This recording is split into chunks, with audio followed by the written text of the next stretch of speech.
मग ऋषा आज कस काय येणं केलं इकडे? दादा चाललेल तुमच्या गल्लीतनं म्हणलं तुम्हाला भेटून जायचं. मला सांग ती आमच्या शेजारची एक पोरगी होती बघ, तिचं 5 वर्षाखाली लग्न झालं, ती लक्षात आहे का रे तुझ्या? अहो, हाय की दादा, चांगलंच लक्षात आहे. आयला काय मेमरी आहे राव तुझी.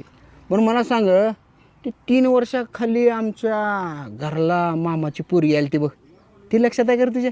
हाय की ती चिंगेवी है रा हाय की लक्षात. मानलं राव तुला डोक आहे. पण मला सांग मागच्या वर्षी आमच्या घरला ते आत्याची पोरगी आली ती बघ, ती लक्षात आहे का? हाय की तिचा लहानपणीचा फोटो बी आहे दादा माझ्याकडे. हा तुझ्या डोक्याला आपण चॅलेंजर नाही राव, तू लय हुशार आहेस. तर मला सांग 6 महिने झालं माझे पैसे घेऊन, ते लक्षात नाही का तुझ्या? अरे घोटभर पाणी तर पिऊन जा की. आणि कडू वर तोंड करून घरला आला आणि